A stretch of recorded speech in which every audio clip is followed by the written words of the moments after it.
ये BJP RSS वालों को अब मैं अच्छी तरह जानता हूं।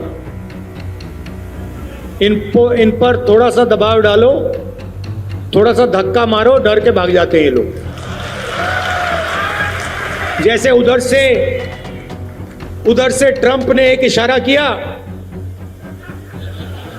फोन उठाया, कहा मोदी जी क्या कर रहे हो?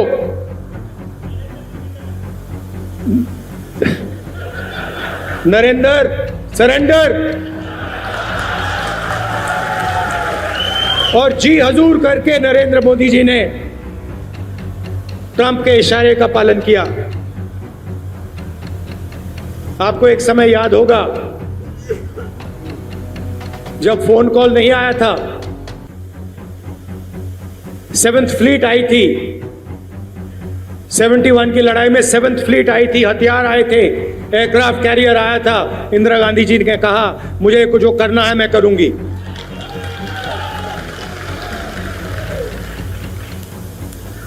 ये फर्क है, इनका कैरेक्टर है। ये सारे के सारे ऐसे हैं। आजादी के समय से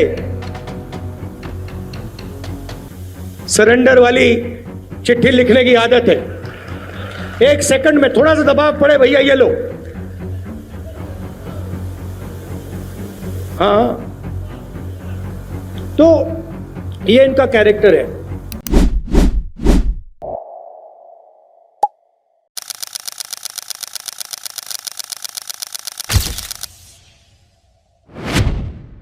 आपने राहुल गांधी का वो भाषण सुना जो उन्होंने मध्य प्रदेश के अंदर दिया। दोस्तों, इस भाषण के अंदर राहुल गांधी ने 2 झूठ बोले हैं जिनका पर्दाफाश आज हम हमारे तर्कवाद शो के जरिए करेंगे। लेकिन दोस्तों, उससे पहले आप समझिए आखिर राहुल गांधी ने झूठ क्या बोला है। देखिए, राहुल गांधी इस वीडियो के अंदर बोलते हैं कि नरेंद्र सरेंडर, ये बात कही डोनाल्ड ट्रंप ने। डोनाल्ड ट्रंप की तरफ से नरेंद्र मोदी को कॉल गया और डोनाल्ड ट्रंप ने कहा नरेंद्र सरेंडर, और उसके बाद में नरेंद्र मोदी ने ऑपरेशन सिंदूर को रोक दिया, पाकिस्तान के साथ सीज फायर कर लिया। राहुल गांधी जो ये बात बोल रहे हैं ये प्रॉपर तरीके से झूठ बोल रहे हैं। आखिर अमेरिका से नरेंद्र मोदी के पास कॉल तो आया था, लेकिन मीडिया रिपोर्ट्स के मुताबिक ये पता चलता है कि वो कॉल डोनाल्ड ट्रंप ने नहीं बल्कि अमेरिका के उपराष्ट्रपति जेडी वेंस ने किया था, जहां पर जेडी वेंस ने नरेंद्र मोदी को सिर्फ ये कहा था कि हमको पाकिस्तान की तरफ से एक अलार्मिंग इंटेल आ रही है, कृपया कर आप सीजफायर के बारे में सोचिए। उसके बाद जब ये मैसेज इंडियन आर्मी को कन्वे किया गया तब इंडियन आर्मी ने यही कहा कि ये बात हम अमेरिका की नहीं सुनेंगे, ये बात हम तब सुनेंगे जब पाकिस्तान के डीजीएमओ हमको कॉल करेंगे। और उस परिस्थिति में क्योंकि भारत ने पाकिस्तान के खूब सारे टेरर लॉन्च पैड्स उड़ा दिए थे और मिलिट्री एयरबेस उड़ा दिए थे, तो अब पाकिस्तान के डीजीएमओ डर चुके थे और पाकिस्तान के डीजीएमओ खुद कॉल करते हैं इंडिया के डीजीएमओ को और वो कहते हैं कि हमें सीज फायर की ज़रूरत है। और इस बात का उल्लेख मैं यूं ही नहीं कर रहा हूं, इस बात का उल्लेख खुद भारत के डीजीएमओ लेफ्टिनेंट जनरल राजीव गही ने किया है एक प्रेस कॉन्फ्रेंस के दौरान जो 10 मई को उन्होंने की थी।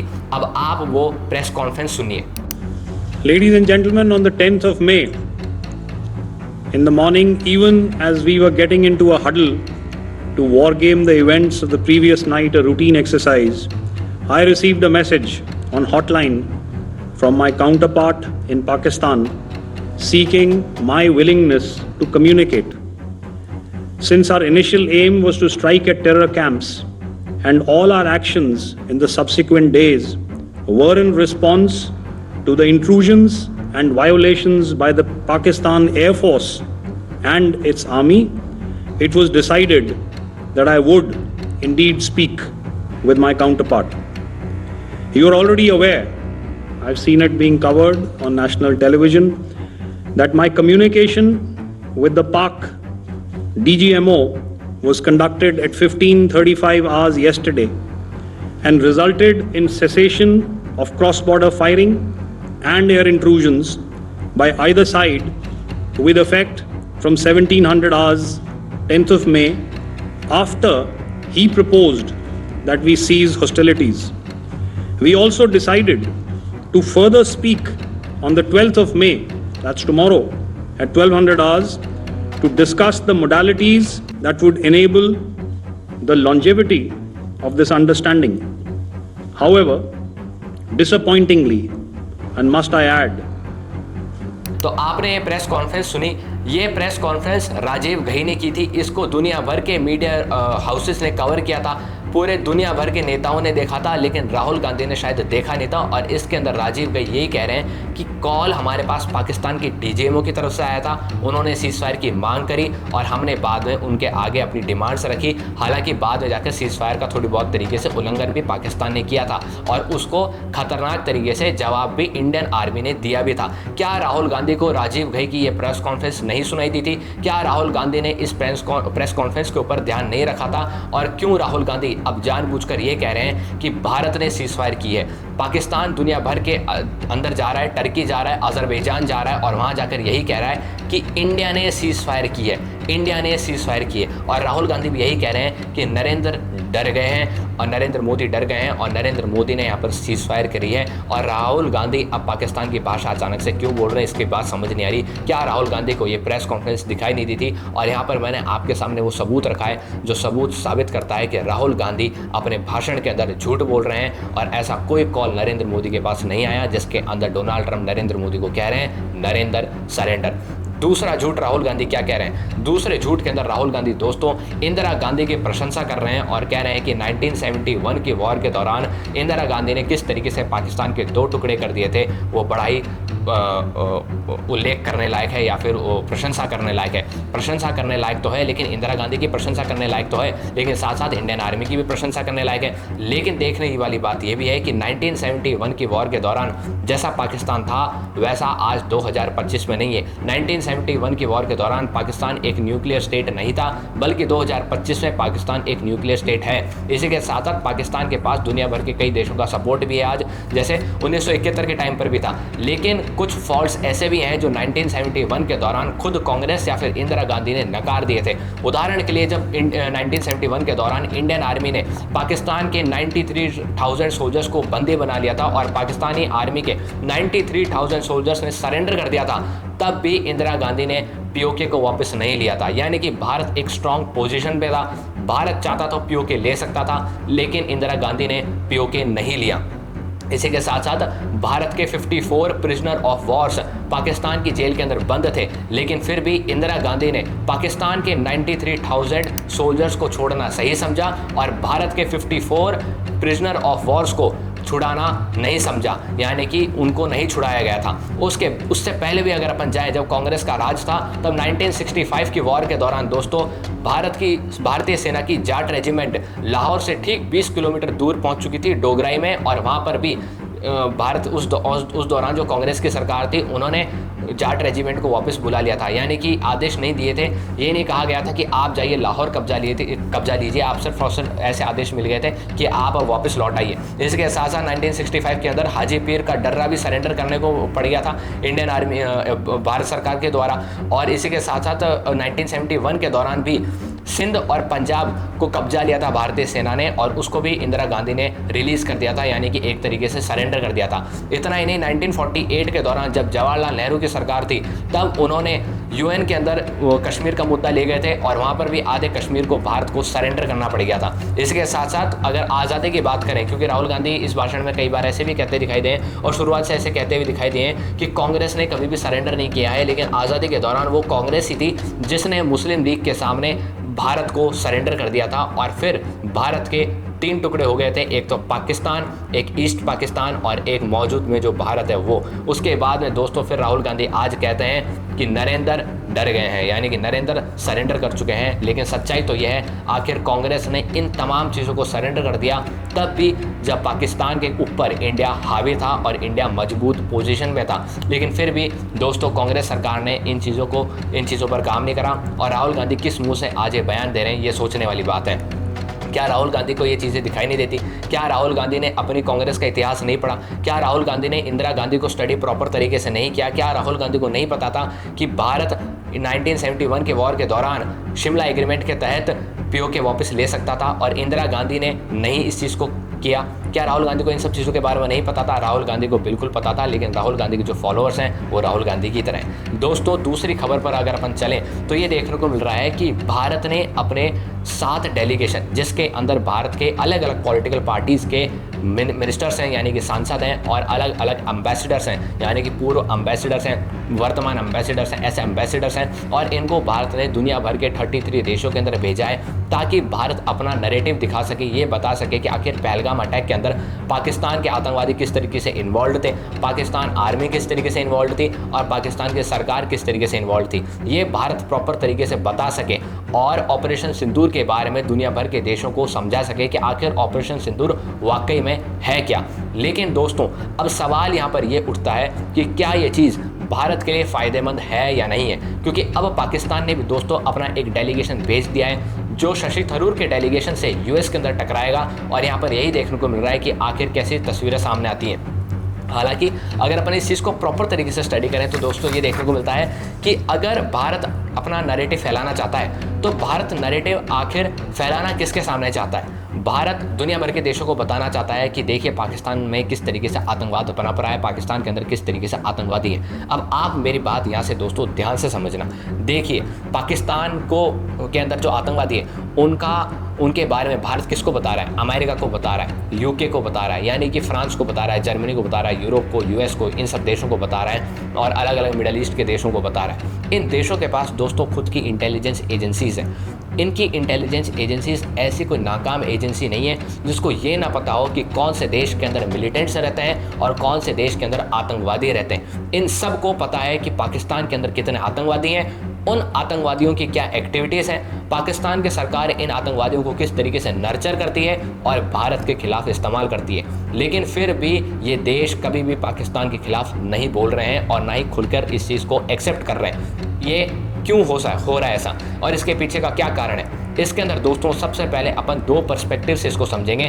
पहला पर्सपेक्टिव रहेगा अमेरिका का पर्सपेक्टिव, क्योंकि इसके अंदर मेन भूमिका अमेरिका की ही खुफिया एजेंसी की है, और अमेरिका का पर्सपेक्टिव इसलिए रहेगा क्योंकि अमेरिका दोस्तों किसी का सगा नहीं है, और भविष्य के अंदर हो सकता है अमेरिका ही ऐसा पहला देश बने जो भारत के सबसे करीब रहे और सबसे करीब से ही भारत को पीठ पर खंजर घोंप दे। इसका मैं उदाहरण आपको देता हूँ।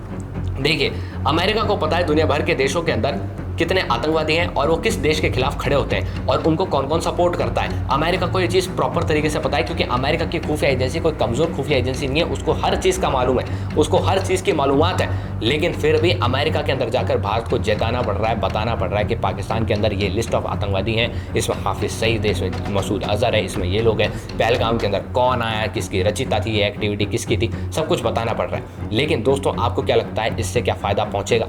बिल्कुल फ़ायदा नहीं पहुँचेगा। अगर अपन इसको अमेरिका के पर्सपेक्टिव से देखें तो वो इसलिए नहीं पहुँचेगा क्योंकि दोस्तों अमेरिका को अच्छे से पता है कि कहाँ कौन चल रहा है, कहाँ क्या हो रहा है। अब ऐसा मैं इसलिए बोल रहा हूँ क्योंकि अमेरिका को दोस्तों एक कला आती है, और वो कला क्या करती है? वो कला आतंकवादियों को नर्चर कर लेती है, वो कला आतंकवादियों को मिनटों में खरीद सकती है, और वो कला आतंकवादियों के जरिए किसी भी देश की सरकार गिरा भी सकती है। और इसका उदाहरण मैं आपको देता हूँ सीरिया से।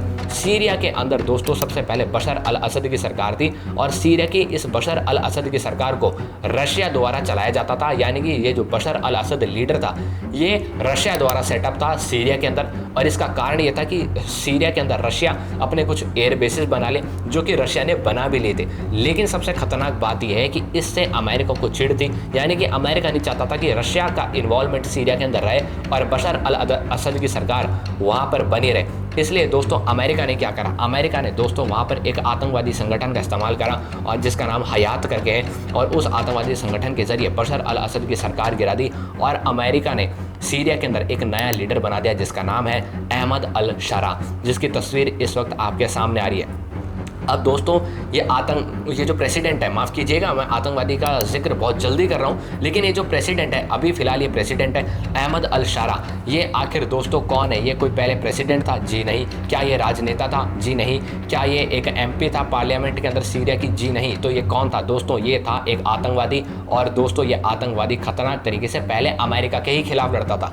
साल 2006 के दौरान ये इराक के अंदर था, और इराक के अंदर मौजूद अमेरिका की फोर्सेस के खिलाफ ये इराक के अंदर आतंकवादियों का और मिलिटेंट्स का सपोर्ट करता था, उनके साथ काम किया करता था। और 2006 के अंदर ही इसको अमेरिका ने इराक के अंदर पकड़ लिया था और इसको वहाँ की जेल में भी डाल दिया था। सोचिए, जो आज सीरिया का प्रेसिडेंट बनकर बैठा है उसको एक समय पर यानी कि साल 2006 के अंदर अमेरिका ने इराक के अंदर अरेस्ट किया था और अमेरिका ने इराक के अंदर अपनी मौजूदा जेल के अंदर इसको डाल भी दिया था। लेकिन 2017 के अंदर अमेरिका इसके ऊपर ही, क्योंकि ये बहुत बड़ा आतंकवादी बन जाता है, कहीं ना कहीं से भाग भी जाता है और अमेरिका इसके ऊपर $10 मिलियन का अवार्ड भी अनाउंस कर देता है और कहता है कि इस आतंकवादी को जो मारेगा या पकड़ाएगा या इसकी इंफॉर्मेशन देगा उसको हम $10 मिलियन देंगे। और दोस्तों, ये अवार्ड किसके ऊपर था? अहमद अल-शरा के ऊपर था। और फिर 30 जनवरी 2025 का समय आता है जब ये अहमद अल-शरा, जो कि आतंकवादी है, ये सीरिया का राष्ट्रपति बन जाता है और इससे मिलने डोनाल्ड ट्रंप खुद आते हैं। यानी कि सोचिए, आप एक आतंकवादी से मिलने डोनाल्ड ट्रंप खुद आ रहे हैं। ऐसा क्या हो सकता है? ऐसा हो रहा है दोस्तों, बिल्कुल ऐसा हो रहा है। और इससे क्या समझ आता है? इससे ये समझ आता है कि पहले अमेरिका ने इराक के अंदर बशर अल असद की सरकार को गिराने के लिए एक मोहरा ढूंढा और वो मोहरा निकला अहमद अल-शरा। अहमद अल-शरा को प्रॉपर तरीके से उन्होंने देखा, फिर कैप्चर किया, फिर अरेस्ट करा। बीच में ये अचानक से छूट जाता है। ये छूटने के बाद में बड़ा आतंकवादी बन जाता है और अमेरिका इसको और मशहूर करने के लिए इसके ऊपर अवार्ड भी अनाउंस कर देता है, यानी कि इसके ऊपर रिवॉर्ड भी अनाउंस कर देता है और कहता है कि इसको जो पकड़ के लाएगा उसको हम $10 मिलियन देंगे। उसके बाद दोस्तों, इसकी एंट्री हो जाती है इराक से सीधा सीरिया के अंदर और सीरिया के अंदर ये रशिया द्वारा सेटअप बशर अल असद की सरकार को गिराने में कामयाब हो जाता है। अचानक से बशर अल असद की सरकार थोड़ी सी कमज़ोर पड़ती है और अचानक से इसका जो आतंकवादी संगठन था, यानी कि अहमद अल-शरा का जो आतंकी ग्रुप था, टेरर ग्रुप था, इसके ऊपर अचानक से अत्याधुनिक हथियार आ जाते हैं, अचानक से रॉकेट लॉन्चर्स आ जाते हैं और ये सीरिया के अंदर बशर अल असद की सरकार को गिराने में कामयाब हो जाती है। और जैसी ये सरकार गिरती है, 30 जनवरी 2025 को अहमद अल-शरा सीरिया का राष्ट्रपति बन जाता है और वहाँ पर डोनाल्ड ट्रंप इससे आके खुद मिलते हैं। यानी कि ये सऊदी अरेबिया में आता है अहमद अल-शरा, डोनाल्ड ट्रंप भी सऊदी अरेबिया के अंदर आते हैं और सऊदी अरेबिया के जो मोहम्मद बिन सलमान है वो तीनों साथ में तस्वीर खिंचाते हैं और डोनाल्ड ट्रंप इनको एक स्मार्ट मैन भी बोलते हैं, इसे इस तरीके से इनकी तारीफ भी करते हैं। तो आपको क्या समझ में आया कि अमेरिका को पता था कि सीरिया के अंदर कौन आतंकवादी है, उनको पता था कि अहमद अल-शरा एक आतंकवादी है और उनको ये भी पता था कि सीरिया के लिए खतरनाक हो सकता है। लेकिन अमेरिका ने क्या करा? अमेरिका ने अपने इंटरेस्ट के लिए अहमद अल-शरा को सीरिया के अंदर सरकार गिराने दी, उसको सपोर्ट करा, उसको हथियार दिए और उसको सीरिया का प्रेसिडेंट बना दिया। अब दोस्तों, खतरनाक बात यह है कि इंडिया का जो डेलीगेशन अमेरिका के अंदर जा रहा है, दुनिया भर के देशों के अंदर जा रहा है, वो वहाँ पर हाफिज सईद के बारे में बता रहा है। हाफिज सईद भी यूनाइटेड नेशंस द्वारा रिकॉग्नाइज्ड एक आतंकवादी है और लश्कर-ए-तैयबा का फाउंडर भी है, जिसने भारत के अंदर 26/11 अटैक कराए थे और खूब सारे अटैक्स को भारत के अंदर इसने अंजाम भी दिया है। खतरनाक बात यह है दोस्तों कि पाकिस्तान के अंदर हाफिज सईद की भी एक पॉलिटिकल पार्टी है जिसका नाम है मिली मुस्लिम लीग। और दोस्तों, ये मिली मुस्लिम लीग पाकिस्तान के अंदर चुनाव भी लड़ती है और वो दिन दूर नहीं है कि डोनाल्ड ट्रंप या फिर अमेरिका के जो एजेंसीज हैं वो हाफिज सईद को पाकिस्तान के अंदर एक दिन सरकार बनाने देगी। हो सकता है कि कभी पाकिस्तान के अंदर भी सरकार गिर जाए और हाफिज सईद सरकार पाकिस्तान के अंदर खड़ी कर दे, जहां पर मिली मुस्लिम लीग सबसे बड़ी पॉलिटिकल पार्टी बनकर उभर कर आ सकती है। तो क्या भरोसा किया जा सकता है अमेरिका के ऊपर? यहाँ पर सवाल यहाँ पर यही खड़ा होता है। और दूसरा पर्सपेक्टिव दोस्तों, ये तो था पहला पर्सपेक्टिव अमेरिका के पर्सपेक्टिव से। अब दूसरा पर्सपेक्टिव अपन देखते हैं दुनिया भर के देशों के पर्सपेक्टिव से। तो दोस्तों, यहाँ पर दुनिया भर के जो देश हैं, यानी कि अमेरिका के अलावा जितने भी देश हैं, उनकी भी इंटेलिजेंस एजेंसी से उनको भी सब कुछ पता है कि कौन सा आतंकवादी कहाँ किस देश के अंदर रहता है, उसको कौन सपोर्ट करता है, वो किसके खिलाफ लड़ता है। लेकिन दोस्तों, ये दूसरे जो देश हैं बाकी के अमेरिका के अलावा, ये कभी कुछ नहीं बोलेंगे क्योंकि इनका इतना कोई वर्चस्व नहीं है। ये इनको पता है अगर अपन अमेरिका की भाषा के खिलाफ बोलेंगे, यानी कि जो लैंग्वेज अमेरिका बोल रहा है उस लैंग्वेज के विरुद्ध में बोलेंगे, तो हो सकता है हमारे पास लोन आने बंद हो जाए, हो सकता है हमारे पास सरकारों की कमी पड़ जाए, हो सकता है हमारी सरकारें गिर जाए, हो सकता है हमारे फॉरेक्स रिजर्व को कहीं चुरा लिया जाए या फिर उसको होल्ड कर दिया जाए या फिर उसको ब्लैकलिस्ट कर दिया जाए। इन सब चीज़ों से दूसरे देश भी डरते हैं। यूके की बात करूँ तो यूके को भी इन सब चीज़ों का पता है, लेकिन इंटरनल चैनल के थ्रू ये सब एक हैं। और अब क्या रास्ता निकलता है? आप तो सोचें कि इंडिया का जो नैरेटिव है वो तो फ्लॉप हो चुका है, इंडिया तो यहाँ पर फेल हो चुका है। तो दोस्तों, इंडिया कोई फेल नहीं हुआ है। इंडिया को बैक चैनल पर ये सब काम करते रहना चाहिए, जो भी डेलीगेशन भेजना चाहिए वो भेजना चाहिए, वीडियोस काटनी चाहिए, स्टेटमेंट्स निकालने चाहिए, पोस्टर निकालने चाहिए। इन देशों की सरकार को तो नहीं पता चलेगा, लेकिन इन देशों की जनता को तो ये चीज़ पता चलेगी। कुछ लीडर्स ऐसे भी हैं, जैसे कि डच के अंदर एक MP है जिनका नाम है गीट विल्डर्स, वो प्रो राइट एकदम लीडर है। भारत के अंदर जब भी एंटी इंडिया और एंटी हिंदू जैसी चीज़ें उठती हैं वो खुलकर सपोर्ट करते हैं, नरेंद्र मोदी को खुलकर सपोर्ट करते हैं। ऐसे नेता निकल कर आने ज़रूरी हैं। कुछ नेता राइट विंग नेता UK के अंदर भी मौजूद हैं, ये सब उभर कर सामने आएंगे और एक ना एक दिन इन राइट आइडियोलॉजी वाले नेताओं को एक होना पड़ेगा और एक कलेक्टिव नैरेटिव चलाना पड़ेगा जो हर देश के अंदर से निकलकर आगे आएगा, और तभी ये चीज़ कामयाब हो पाएगी। क्योंकि मैंने आपको सबूत दे दिया कि किस तरीके से अमेरिका अपने फेवर के अंदर अमेरिका अपने इंटरेस्ट के अंदर कामों को चलाता है, और उसको कोई मतलब नहीं है हाफिज सईद मरे या जिए, उसको कोई मतलब नहीं है कि पाकिस्तान के अंदर कुछ हो या ना हो, उसको सिर्फ और सिर्फ अपनी चीज़ों को सेव करना है। जो पाकिस्तान के अंदर मौजूदा चीज़ें, उदाहरण के लिए पाकिस्तान के एयर बेसिस जिनके बारे में बताया जा रहा है कि अमेरिका पहले अफगानिस्तान के खिलाफ इस्तेमाल करता था, और अब बताया जा रहा है कि अमेरिका हो सकता है 2025 के अंदर ईरान के अंदर इसको इस्तेमाल करें, यानी पाकिस्तान के मिलिट्री एयर बेसिस को ईरान के खिलाफ इस्तेमाल करें, वहाँ से उड़ान भरे, तेहरान के अंदर सरकार गिराने की सोचे, और ये सब चीज़ें चल रही हैं। इन शॉर्ट बात यह है कि इंडिया को किसी के भरोसे नहीं रहना चाहिए, ना ही इंडिया को अपने किसी डेलीगेशन के भरोसे रहना चाहिए, ना ही इंडिया को किसी अपनी इधर उधर की डिप्लोमेसी के भरोसे रहना चाहिए, क्योंकि पता है कि कोई ना कोई कभी ना कभी पलटेगा ही। आपने देखा कि चाइना ब्रिक्स समिट जो हुआ था उस दौरान से इंडिया के काफ़ी करीब आ रहा था, इंडिया के फेवर में बात कर रहा था, लेकिन बाद में जब पता चला पहलगाम के अंदर चाइना का भी कहीं ना कहीं इन्वॉल्वमेंट है, और पहलगाम को चाइना ने प्रॉपर तरीके से क्रिटिसाइज भी नहीं करा, ऑपरेशन सिंदूर को प्रॉपर तरीके से प्रेज भी नहीं करा। हालांकि चाइना, पाकिस्तान, टर्की, अजरबैजान, इनकी क्या मैं बात करूं, भारत के अंदर जो खान बॉलीवुड लॉबी है उसने प्रॉपर तरीके से ऑपरेशन सिंदूर को प्रेज नहीं करा। सलमान खान तो तब ट्वीट करते हैं जब सीज फायर हो जाता है और कहते हैं thank God cease fire. Thank God cease fire से किसको फायदा हो रहा है? पाकिस्तान को ही तो फायदा हो रहा है। और सलमान खान क्या कह रहे हैं? थैंक गॉड सीज फायर, यानी कि पाकिस्तान की भाषा बोल रहे हैं। शाहरुख खान ने चुप्पी साध ली और आमिर खान को अपनी एक पिक्चर है फालतू से उसको रिलीज़ करना है, इसलिए वो मीडिया में आके बयान देने लगे। तो इन सब चीज़ों से कुछ नहीं होने वाला दोस्तों। सिर्फ और सिर्फ एक चीज़ है कि हमको भारत की इंडियन आर्मी को, यानी कि इंडियन आर्म फोर्सेस को सपोर्ट करना चाहिए। जो DGMO कर रहे हैं, कह रहे हैं, उनकी बातों को सुनना चाहिए, ना ही राहुल गांधी जैसे नेताओं को सुनना चाहिए। तो दोस्तों आपको समझ आ चुका है, जो मैंने आपको इस वीडियो के जरिए बताया वो एकदम प्रॉपर तरीके से आपको इंप्लीमेंट करना है। मैं चाहता हूं कि आप इस वीडियो को ज़्यादा से ज़्यादा लोगों तक शेयर कीजिए, ताकि ये इन्फॉर्मेशन ज़्यादा से ज़्यादा लोगों तक पहुँचे। और आपका और हमारा और LAC का यही नैरेटिव है कि हम इंडिया के फेवर के अंदर प्रोपेगेंडा चलाएं और उसको फैलाएं। जय हिंद, जय भारत दोस्तों। LAC को सब्सक्राइब कीजिए।